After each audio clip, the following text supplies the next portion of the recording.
Ingeniería del ocultismo, mis lores y ladies.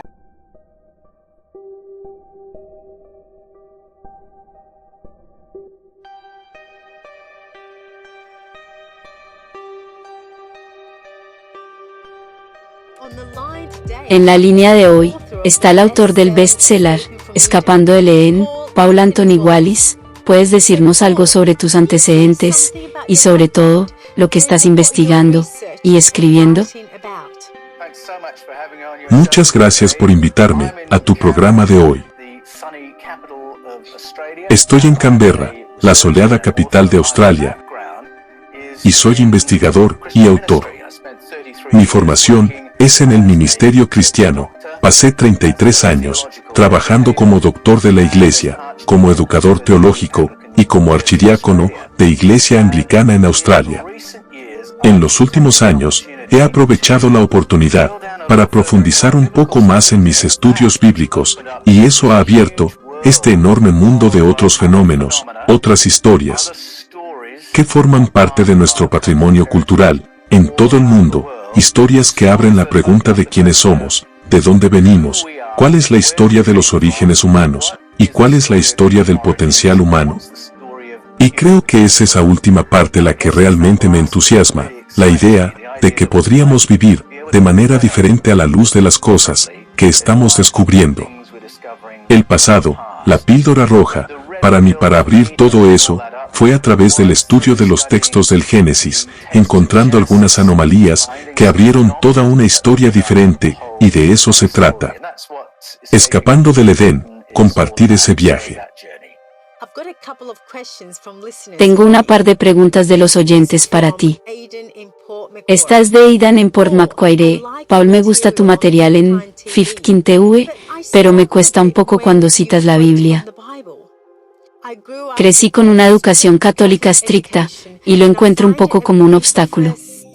Todo lo que escuchaba era sobre el juicio y el infierno, y eso simplemente no me sonaba cierto, así que en estos días, realmente no tengo ningún interés en la religión, pero ¿me estoy perdiendo otra forma de leer la Biblia? ¿Qué me estoy perdiendo? Esa es una gran pregunta, y creo que no sabes que mucha gente evita acercarse a la Biblia, porque están muy familiarizados con cómo se ha enseñado, cómo se ha traducido, cómo se ha utilizado, realmente como un medio para controlar a las personas, para tratar de manipular a las personas para que sean buenos ciudadanos, mientras que de hecho, cuando profundizas en la traducción, cuando la lees junto con sus fuentes, en realidad, es una secuencia de historias profundamente empoderantes, cuando piensas en las implicaciones de ellas, y si la gente supiera de qué se tratan realmente estas historias, estarían llenos de apetito por esos textos, y espero que después de leer Escapando del Edén, la gente diga, Dios mío, no me había dado cuenta de que estaba allí. Pero una vez que has tomado la píldora roja de ciertos puntos de traducción, es muy difícil volver a leerlo a la manera religiosa tradicional, que, como dice, se trata de llenar a la gente de miedo a la salud, miedo a las consecuencias. O, mejor lo hago bien, y una especie de lección muy decreciente de que la gente se va. Como seres humanos, que podemos ser increíblemente amorosos y sabios. Otras veces, nuestro cerebro reptil parece atraparnos, y nos quedamos atrapados en el miedo o la huida. ¿Cómo hablan nuestras mitologías de eso? Oh, vaya, podríamos hablar durante horas, solo sobre ese último punto, y sí, estoy contigo. La historia que acabas de describir es, creo, la más bellamente contada en la narrativa mesoamericana del Popol Vuh, que era la historia que provenía de la tradición del sacerdocio maya. Y tenían esta historia que tenía oculta debido a los católicos, y se vieron empujados a la clandestinidad cuando las fuerzas católicas llegaron a Sudamérica. Las fuerzas de Portugal y España tomaron el control y decidieron que era un hecho y que era ficción. Se convirtieron en los educadores y la agencia de noticias. Todas las demás historias y explicaciones tuvieron que dejarse de lado. De repente, la historia tenía que ser divulgada, y esta historia anterior del Popol Vuh pasó a la clandestinidad durante unas 10 generaciones. Y luego se le confió esa historia a un fraile dominico. En el antiguo cliché, él era un lingüista, y pudo abrirse camino a través de ella. Y la historia que surgió de eso, es que tenemos un planeta que parece estar en un estado postapocalíptico, está inundado, envuelto en oscuridad. Y luego estos seres llegan de otro lugar, y se ciernen sobre las aguas, y tienen discusiones sobre cómo van a volver a nutrir la vida en la Tierra. Y parte de lo que hacen es diseñar una especie que se convierta en Homo sapiens, y es muy honesto en la forma en que cuenta la historia, creo, porque dice que lo intentaron varias veces, y que lo hicieron, no lo hicieron bien, y cometieron algunos errores. Y no les fue tan bien, y finalmente produjeron una especie que era un poco mejor que nosotros ahora. Además podíamos ver a distancia, más la conexión telepática, más algo de precognición. Obviamente estos visitantes, cuya intención era crear, su frase era, hacer avatares. Para nosotros hacer el trabajo, y traernos nuestra comida, y de repente tenían una especie, que no quería trabajar, para sus superiores, como esos, porque eran demasiados inteligentes, y si tienen precognición. Como diablos los manejas, y los escuchas, y entonces tienen una reunión de emergencia rápida, y dicen estos Homo sapiens los llamaremos Homo sapiens Quetzalcoatlus, por Quetzalcóatl, la figura que los habían diseñado. Dicen, tenemos que hacerlos tontos, quitémosles esa telepatía, esa visión remota, esa capacidad de autocuración, esa precognición, y surgieron, así que la historia va con una especie de niebla, que se la rociaron sobre la población humana, tuvo efectos en nuestra neurología, y nos marcó a todos. Al nivel de la mayoría, nosotros operamos ahora, y es muy interesante, que hayas mencionado el cerebro reptil, una de las partes más primitivas de nuestro cerebro aparentemente, así que los científicos nos dicen, que eso es todo lo que necesitas, para poder manejar, y manipular una especie. Si tienen miedo, huida, lucha, incorporados en ellos, entonces puedes manejarlos, y manipularlos, y ahí es donde volvimos a bajar, pero lo que encuentro realmente interesante, es que la tradición, que curó esa historia, también curó prácticas chamánicas, y místicas, que están diseñadas, para apagar esos inhibidores, y llevarnos de regreso a un nivel superior de conciencia, de modo que esa rama de esa tradición, la maya mesoamericana, es realmente muy rica.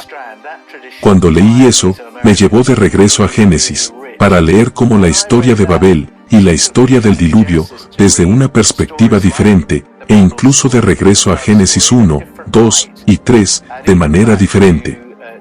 Porque la historia mesoamericana, la historia sumeria, todos hablan de ser una especie esclava, de otra especie más avanzada, así que volví a Génesis, y leí este pequeño versículo, que decía que los poderosos pusieron a los humanos a trabajar en el Edén, y pensé que no significa como la jardinería, ¿verdad? Mark de Bournemouth escribe sobre cómo a veces se cuenta la verdad en la ficción. Dice que en la película El Quinto Elemento, tienes la historia de la reunión de las piedras.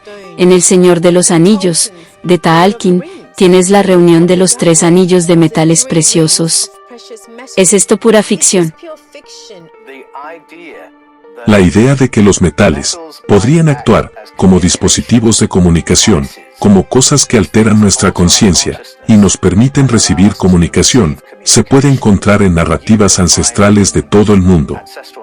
Y también está en las páginas de la Biblia. Tienes dispositivos nombrados en los textos hebreos, donde se usan cristales y metales como dispositivos de comunicación. Así que estoy hablando de invocar, estoy hablando del Arca de la Alianza, tecnología de metales para la comunicación. Mencionaste a Tolkien, y la historia de los anillos en Tolkien. Cualquiera que realmente haya leído a Tolkien, resuena con él, de una manera que no es puramente a nivel de ficción.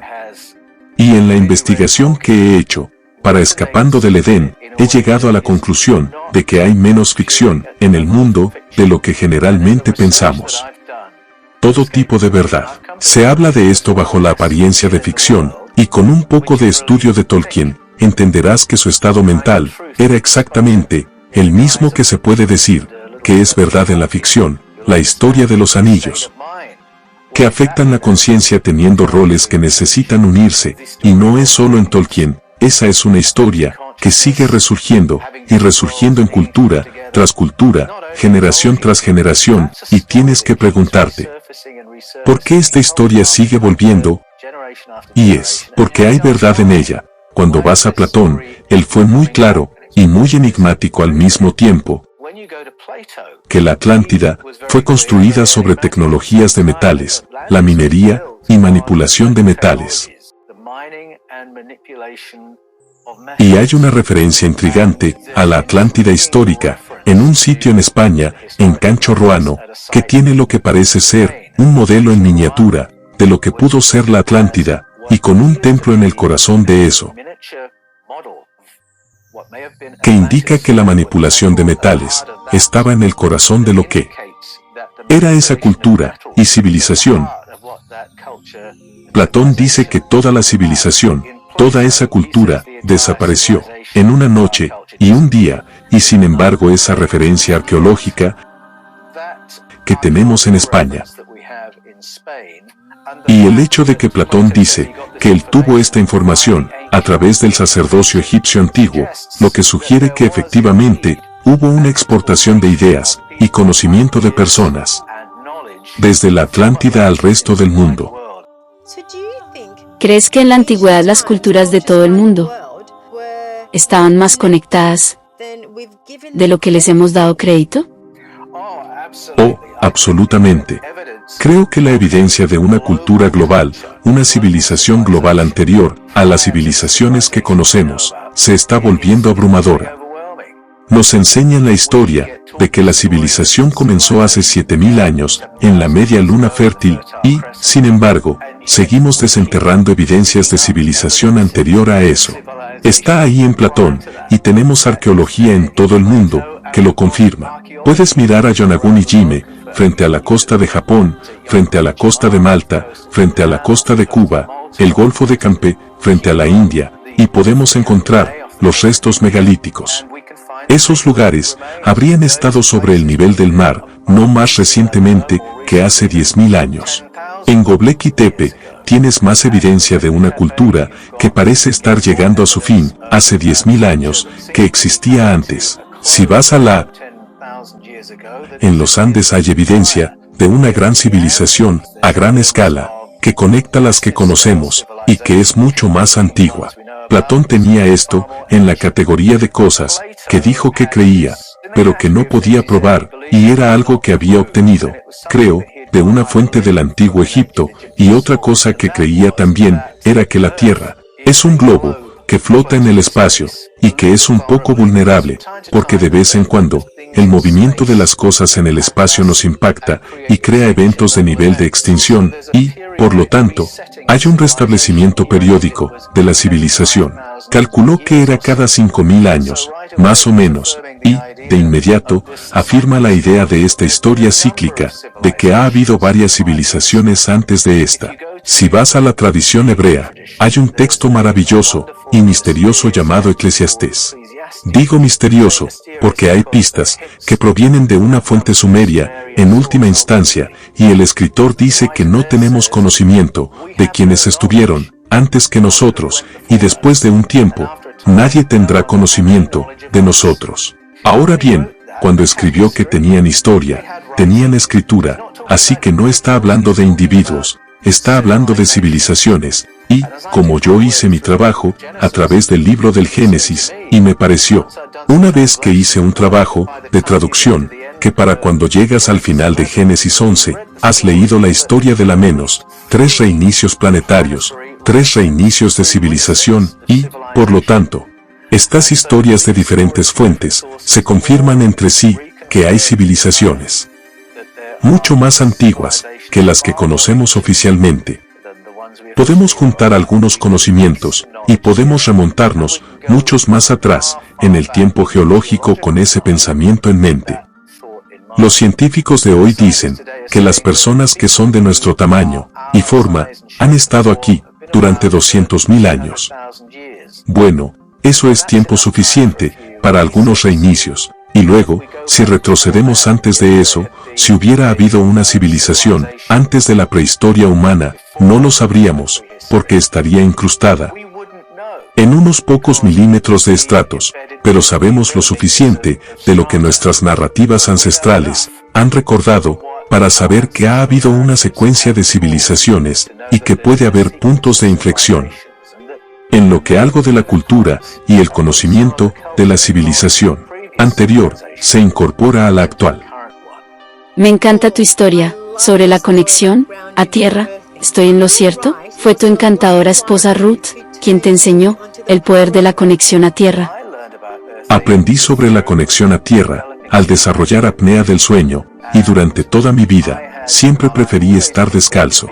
Nunca me gustaron mucho los zapatos, así que siempre hice la conexión a tierra, y la conexión a tierra parte de mi vida, y no sabía, porque no entendía muy bien cuál era la teoría detrás de esto, y luego, con mi apnea del sueño, iba a ir a alquilar una de estas máquinas PAP, que parecen una máquina de soporte vital.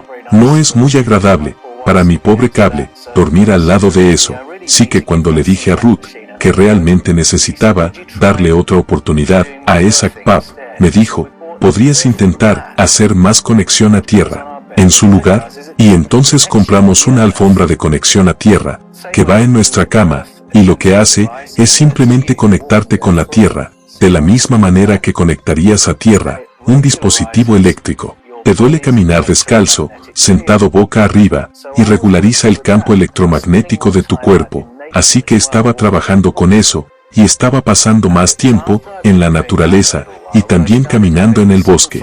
Y fue después de haber estado haciendo eso, por un tiempo, es que comencé a tener destellos repentinos de visión remota y precognición, y se relacionó con esta cosa de la conexión a tierra. Y fue algo fuera de lo común para mí. Había experimentado la visión remota y la precognición antes, pero siempre lo encajaba de alguna manera en una historia religiosa del espíritu, impartiendo cosas con el propósito del ministerio. Esto no fue eso en absoluto.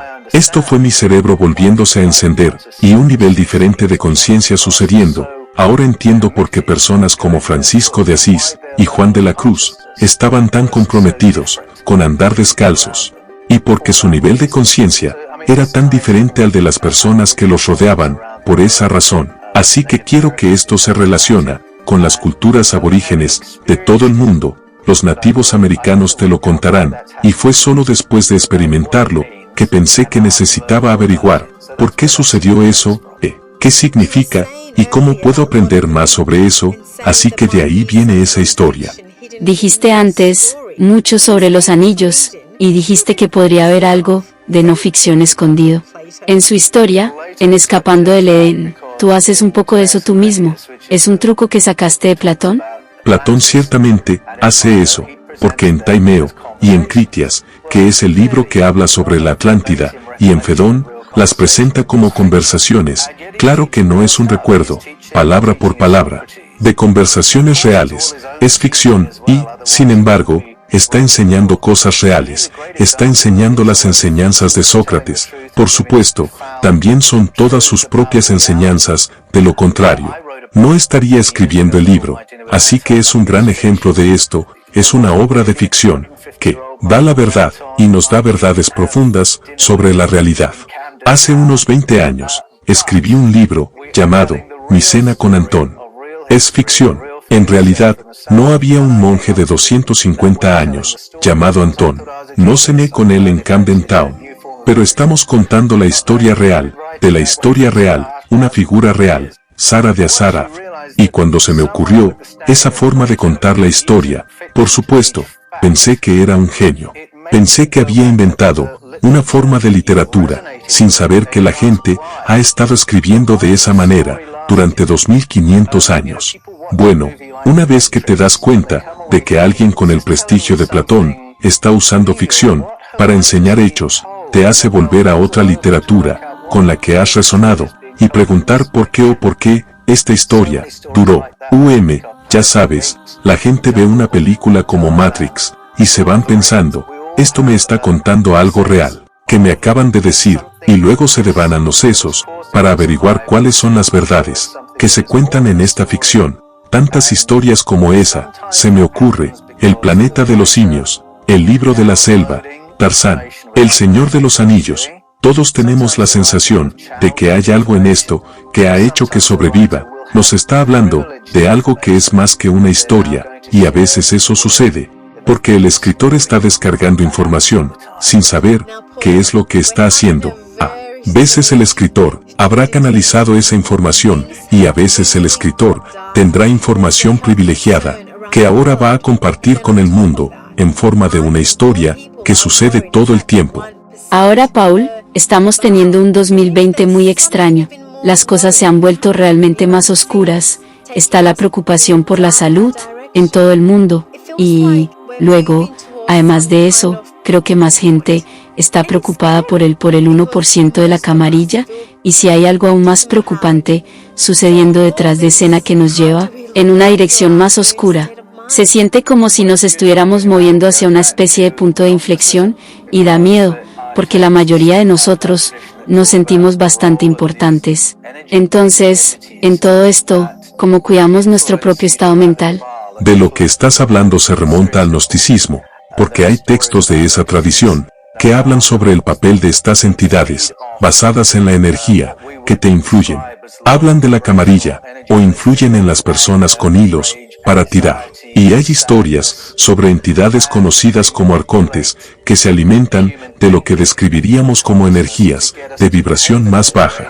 Se alimentan de la ira, la rabia, la ansiedad, la tristeza, y manipulan el pensamiento humano y la conciencia humana, para hacer que nos comportemos de esa manera, para que puedan alimentarse de esas energías. Y, por lo tanto, es una lucha en la que estamos atrapados perpetuamente, para aprender a operar en un nivel en el que no seamos manipulados, en un nivel superior que tiene que ver con el amor, la armonía y el altruismo, y cuando hacemos eso, somos mucho menos capaces de ser manipulados. Todos entendemos que cuando los arcontes quieren manipular a los seres humanos, intentan mantenernos demasiado ocupados o enfermos, podemos ser manejados, para que entendamos que incluso a un nivel humano, bueno, nuestras narrativas antiguas, incluidas las gnósticas, dicen que hay toda una capa más en esa historia. Cuando vas a Platón, él habla de nosotros como seres conscientes, que actualmente tienen una experiencia humana material, y la lección que necesitamos aprender en esta vida, o a través de esta vida, es cómo liberarnos de lo que él describe como las emociones más pesadas. Emociones pesadas como el egoísmo, la ambición, la rabia, la falta de perdón, la depresión, la tristeza. Tenemos que aprender a sacudirnos de encima esas emociones, y, si podemos sacudirnos esas emociones, y las bases emocionales, todo ese miedo. Si podemos sacudirnos de todo eso, entonces podremos vivir el tipo de vida que todos tenemos el potencial de vivir. Ese es realmente el llamado que se nos presenta en este momento. Muchas personas están llegando a un punto crítico para sí mismas a través de esta situación en la que se enfrentan a la pregunta de si voy a ceder al miedo y la ansiedad. Bueno, voy a encontrar una manera de avanzar hacia el amor y vivir una vida que realmente valga la pena vivir. La gente se está enfrentando a esa pregunta en este momento debido a lo mucho que se ha perdido. Se nos pone en esta situación, y por eso hay un despertar que estoy viendo dentro y alrededor de mí, y tengo la esperanza de que cada vez más personas estén luchando con esa pregunta que Platón dice que es el verdadero negocio. Podemos sacudirnos la emoción más pesada, las cosas que nos deprimen. Podemos elevarnos a algo que sea más humano, más esperanzador, más amoroso, más armonioso, y si podemos evitar el punto de inflexión que nos lleve por el camino equivocado. Puedo escuchar a la tripulación haciendo algunos ruidos de acuerdo en 2020, aunque puede hacernos sentir como un mundo de individuos, y nos sentimos muy separados. En realidad, Platón dijo que todos somos parte de la misma gran conciencia. Entonces, ¿cuál es la realidad? ¿Somos seres separados? ¿Se trata de que yo haga mi viaje del héroe individual? ¿O somos realmente todos uno? Tú y yo estamos teniendo experiencias individuales. También experimentamos una sensación de conexión, pero eso es porque la conciencia única está experimentando a través de nosotros, se está experimentando. a sí misma. Se está experimentando a sí misma, eso es. Justo a través de nosotros, así que la conciencia está experimentando la individualidad. Y por eso creo que la gran pregunta sobre nosotros, como grupo de conciencias, es, ¿podemos hacer eso como una pluralidad de seres? Aparentemente con libre albedrío, pero en última instancia, el panorama general es que es una sola conciencia que se hace la pregunta y experimenta la respuesta, así que en cierto sentido, nuestra separación es una ilusión, pero creo que es parte de la historia que estamos teniendo, esta experiencia material, estamos teniendo esta experiencia individual. Pero es parte de un viaje cósmico, de unidad, en algún momento todos nos reuniremos, y compararemos notas. Lo que me encanta de este momento en la historia, es cuando tú, y yo, tenemos una sensación de no separación, sabes que nos educan, para creer en la individualidad, y la separación, cada uno de nosotros está en el viaje de un héroe solitario, pero de vez en cuando, vislumbramos que no hay otra capa, en esta historia, y tengo una conexión fenomenal e inexplicable, contigo, y tú con la naturaleza, que me rodea, y con los animales que me rodean, y tenemos vislumbres que nos dicen, que la historia más grande, es la de la unidad. Y a medida que experimentamos eso, y nos volvemos hacia eso, nuestra experiencia, de este capítulo material se eleva. Puedes ver a Paul Wallis por Fifkin TV, y en el canal de Paul Wallis en YouTube, y puedes encontrar su libro, Escapando del Edén en Amazon, Kindle, Barnes & Noble, y todas las buenas librerías. Hasta la próxima. Adiós.